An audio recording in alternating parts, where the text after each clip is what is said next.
दोस्तों आज मैं जॉली एलएलबी 3 मूवी का एक्सप्लेनेशन करने वाला हूं जो कि बहुत ही शानदार मूवी है। तो चलिए वीडियो शुरू करते हैं, लेकिन उससे पहले आप लाइक करके हमारे चैनल को सब्सक्राइब जरूर कर लीजिए। तो मूवी की शुरुआत में हम 2011 का सीन राजस्थान का परसोल गांव को देखते हैं, जहां पर राजाराम नाम के एक शख्स अपनी बहू के साथ अदालत आता है। दरअसल राजाराम ने एक ठेकेदार से कुछ पैसे उधार लिए थे, लेकिन जब वो उसके पैसे लौटाने गया तब उसके ठेकेदार ने उसकी जमीन के फर्जी कागज बनवाकर उसकी जमीन ही हड़प ली और वो जमीन किसी और को बेचने वाला था। यहाँ पर राजाराम बोलता है कि यह कागज फर्जी है, लेकिन उस ठेकेदार ने अपने पैसे के दम पर यह साबित कर देता है कि यह सब कुछ लीगल तरीके से हुआ है और वो कागज ओरिजिनल है। ये देखकर राजाराम टूट जाता है, क्योंकि वह जमीन उसकी पुश्तैनी जमीन थी और राजाराम के लिए उसके बड़े बूढ़ों का बस वही जमीन ही बचा था। लेकिन यहाँ पर वो केस हार जाता है। अब केस हारने के बाद जब वो अपने घर आता है तब हम जानते हैं कि राजाराम का बेटा एक फौज में शहीद हो चुका था और उसके घर में अब उसकी बहू और उसकी बीवी ही होता है। यहाँ पर राजाराम कुछ देर सोचता है और वो परेशानी में आकर पानी में डूबकर जान दे देता है। अब यहाँ से हमें कुछ साल का बाद का सीन दिखाया जाता है, जहाँ हम जॉली मिश्रा यानी कि अक्षय कुमार को देखते हैं, जो कि एक केस लड़ रहा था। दरअसल में यह केस एक फर्जी था, जिसमें जॉली मिश्रा अपनी तिगड़म दिमाग लगाकर एक लेडी को बेल करवा देता है और हम जानते हैं कि दरअसल वो लेडी नहीं बल्कि एक लड़का होता है, जिसने एक बुढ़े को फंसाकर उसे शादी कर ली ताकि उसकी प्रॉपर्टी को हड़प सके और उसे बेल भी दिलवा देता है। अब यहाँ पर जॉली अपने पैसे लेकर उस लड़के को वहाँ से जाने देता है, लेकिन तभी उस लड़के के पास दूसरा जॉली त्यागी यानी कि अरशद वारसी मिलने आता है और उस लड़के से बोलता है कि चलो मैं तुम्हारा केस लड़ने के लिए तैयार हो गया हूँ। तब वहाँ पर वो लड़का बोलता है कि मेरा केस तो जॉली मिश्रा ने लड़ लिया है। यह सुनकर जॉली त्यागी को बहुत ही गुस्सा आता है और वो जॉली मिश्रा से लड़ने के लिए चले जाता है। यहाँ पर त्यागी मिश्रा से मिलकर बोलता है कि हमेशा से तू मेरा क्लाइंट चुरा लेता है, लेकिन आज मैं तुझे छोड़ूंगा नहीं। अब यहाँ पर इनके बीच में लड़ाई बढ़ने लगती है। उसी समय वहाँ पर वकील का प्रेसिडेंट आता है और उन दोनों को बीच में सुलह करवा देता है, लेकिन यहाँ पर त्यागी मिश्रा से उसके आधे हिस्से मांगता है। वही मिश्रा रोध होकर उसके अपने पैसे में से आधे हिस्सा उसे देना पड़ता है। अब यहाँ पर हम देखते हैं कि त्यागी अपनी पत्नी संध्या को लेने जाता है, जो कि एक एनजीओ में काम कर रही होती है और उसे लोगों को मदद करना बहुत ही अच्छा लगता है। वहीं आज इस एनजीओ के फाउंडर जॉली को एक केस देता है जो 40 किसानों की जमीन से जुड़ा हुआ था और वो जान जाता है कि इसमें तो उसे कुछ पैसे मिलने वाले है नहीं, इसीलिए वो अगले दिन उन सभी किसानों को अपना केस लेकर मिश्रा के पास भेज देता है। वहीं जब मिश्रा ये देखता है कि यहाँ पर सभी किसान उसे ढूंढते हुए यहाँ पर उसके पास आए हैं, तो वो झट से उसके केस ले लेता है। फिर वो सभी किसानों की जमीन के लिए पीआईएल के कागज भी बनवा देता है और सभी का खर्च लगभग एक एक करके 5 से आता है। यहाँ पर मिश्रा को लगता है कि इस केस में उसे बहुत सारे पैसे मिलने वाला है, लेकिन किसानों के पास तो कुछ पैसे था ही नहीं। वहीं जब मिश्रा अपने काम करके उसे पैसे मांगता है तो सारे किसान उसे कुछ चिल्लर ही देता है। यह देखकर मिश्रा को बहुत ही गुस्सा आता है। तभी वहाँ पर त्यागी आकर मिश्रा को चिढ़ाने लगता है और बोलता है कि मुझसे पंगा लेगा तो तेरा अंजाम यही होगा। खैर यहाँ पर मिश्रा थक हाकर अपने घर जाता है और हम देखते हैं कि मिश्रा के पत्नी का बूटी का बिजनेस है और वो मिश्रा से बहुत ज्यादा पैसे भी कमाती है, लेकिन यहाँ पर मिश्रा रोज की तरह अपने घर आकर रोटियां बनाती है। अब अगले दिन त्यागी को उसके पत्नी बताती है कि वो जानकी अम्मा को उनके पास भेजेगी, तो उन्हें तुमको मदद करनी होगी। वहीं यहाँ पर त्यागी जानकी अम्मा का केस नहीं लेना चाहता था, क्योंकि उसमें कुछ ज्यादा पैसे मिलने वाला था नहीं, इसीलिए वो जानबूझकर मिश्रा के पास वो भेज देता है। वहीं यहाँ पर मिश्रा भी जानकी से यही कहने लगता है कि वो यह जॉली नहीं है जिसके पास वो आई है, इसलिए वो उन्हें वापस त्यागी के पास भेज देता है।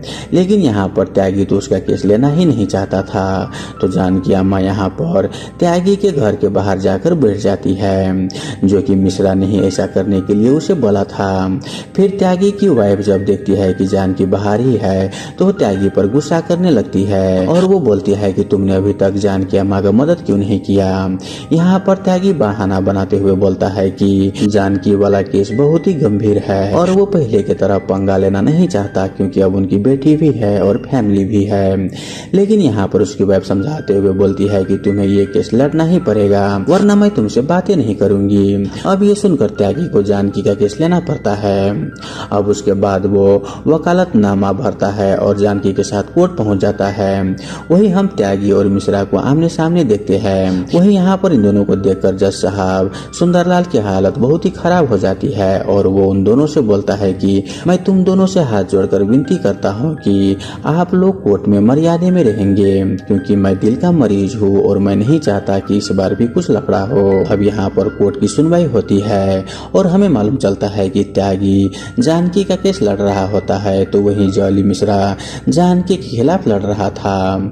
मिश्रा ने यहाँ पर काफी अच्छे से तैयारी की थी, जिस वजह से वो जानकी को गलत ठहरा देता है और जानकी वाला केस को पूरी तरह से ठेकेदार की तरफ झुका देता है। अब यहाँ पर हम जानते हैं कि दरअसल जानकी राजा राम की पत्नी थी, जिनकी जमीन ठेकेदार ने हड़प ली थी और ये सारे ठेकेदार हरिभाई खेता नाम के बहुत ही बड़े बिजनेसमैन के लिए काम कर रहा है, जो कि सभी किसानों की जमीन तरह तरह के बहानों से हड़प कर कुछ नए प्रोजेक्ट्स अपने लिए बनाने वाला होता है। पर जॉली मिश्रा बहुत ही आसानी से वो केस जीत जाता है। फिर हमें हरि भाई को दिखाया जाता है, जो कि इंडिया के बहुत ही बड़ा बिजनेसमैन है। उसकी एक कंपनी है जिसके अंडर उसने राजस्थान के परसल गांव में बहुत ही जमीन खरीदी है। वहीं गांव के कुछ लोग तो हंसी खुशी अपनी उसे जमीन दे देता है, लेकिन बहुत सारे ऐसे लोग थे जो अपनी जमीन उसे देना नहीं चाहता था। लेकिन हरि भाई के लोगों ने ठेकेदार के जरिए उन्हें डरा धमका कर उनसे वो सारी जमीन अपने नाम करवा ली और उन्हीं में से एक था राजा राम, जिनके केस जानकी लड़ना चाहती है, जो कि मिश्रा ने गलत साबित कर दिया और वो उसे केस में हरा दिया। खैर इसके बाद मिश्रा को हरि भाई अपने घर बुलाता है, जहाँ पर बहुत ही भव्य पार्टी चल रहा था। हरि भाई यहाँ पर मिश्रा को बुलाकर उसकी बहुत ही तारीफ करता है, क्योंकि उन्हें मालूम होता है कि आज जॉली ने जो केस निपटाया है वो केस उसके लिए बहुत ही जरूरी था।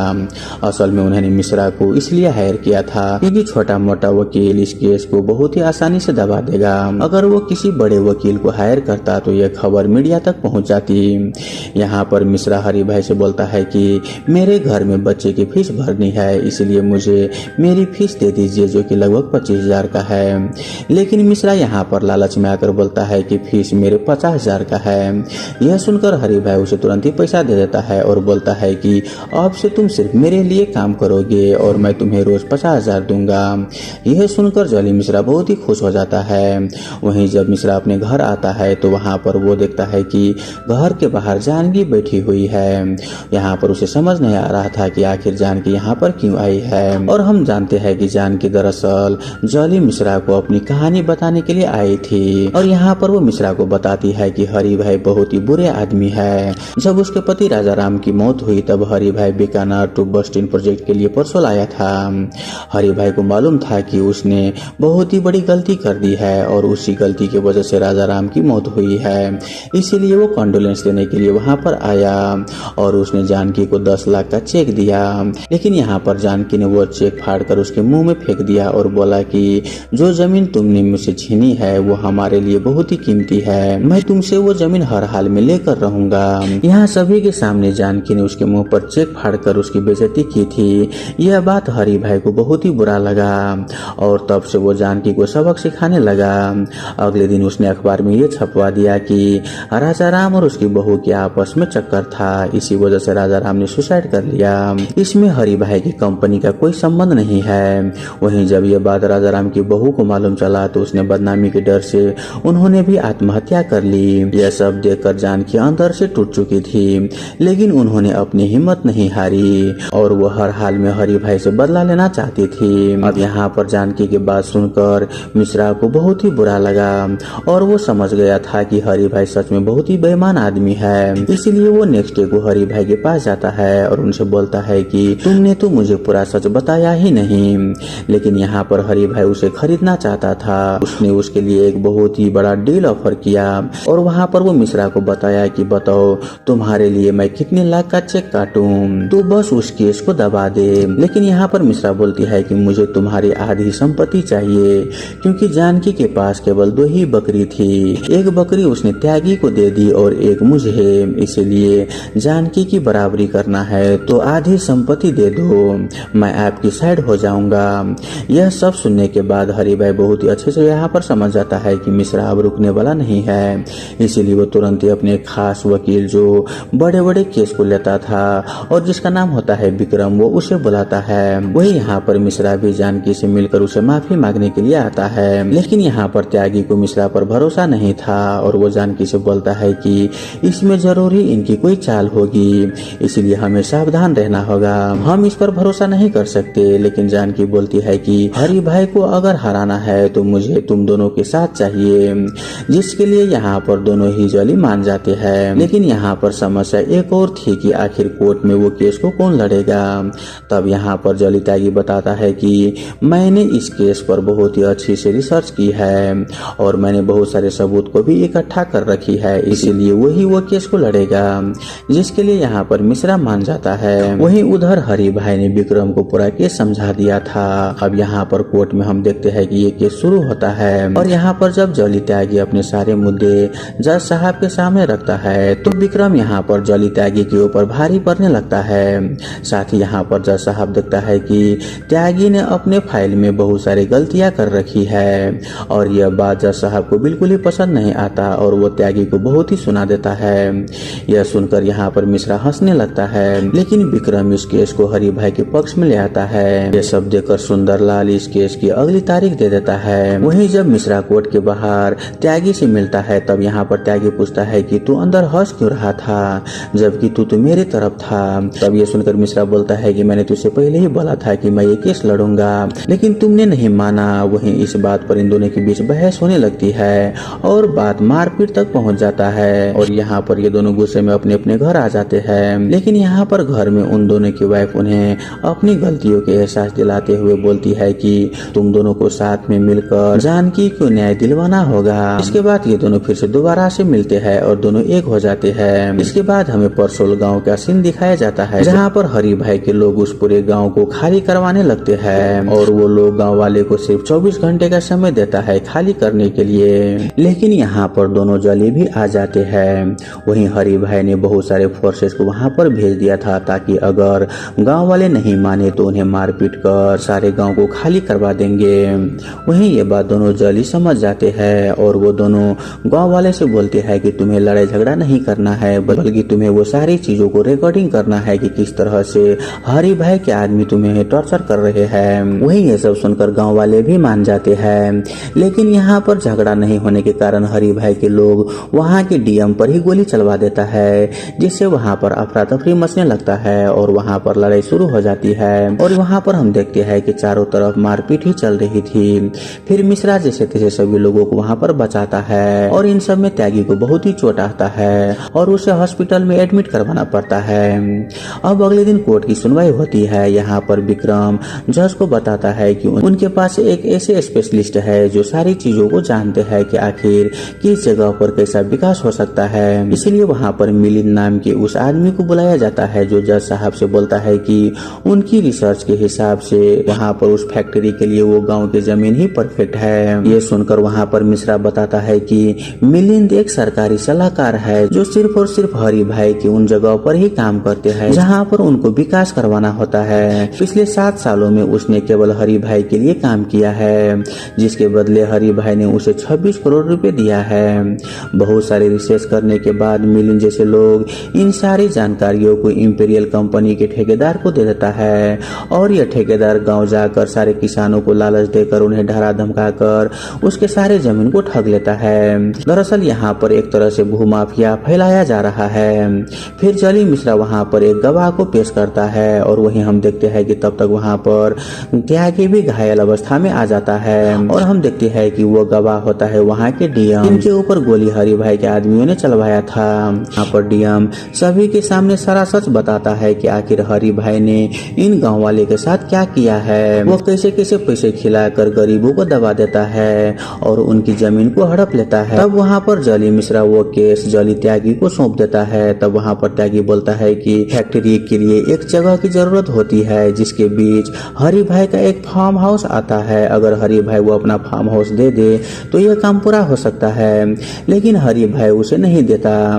वहाँ पर वो बोलता है कि एक और फार्म हाउस है, अगर वो फार्म हाउस भी उन्हें मिल जाए तो ये फैक्ट्री के लिए काम पूरा हो सकता है और वो फार्म हाउस होता है विक्रम का। लेकिन यहाँ पर विक्रम भी उसे देने से साफ इनकार कर देता है। तब वहाँ पर त्यागी सुंदरलाल से बोलता है कि आपका घर कोई खरीदना चाहता है, क्या आप उन्हें बेचेंगे? तब वहाँ पर सुंदरलाल बोलता है कि मेरी मर्जी होगी तभी मैं अपना घर बेचूंगा। तब वहाँ पर त्यागी बोलता है कि हम आपकी बात समझते हैं। तो फिर जानकी भी तो एक इंसान है, आखिर जब उसने मना कर दिया है कि उसकी जमीन नहीं बेचना है तो ये लोग उसके जमीन को क्यों हड़प लिया है? क्या ऐसे लोगों का कोई अधिकार नहीं होता?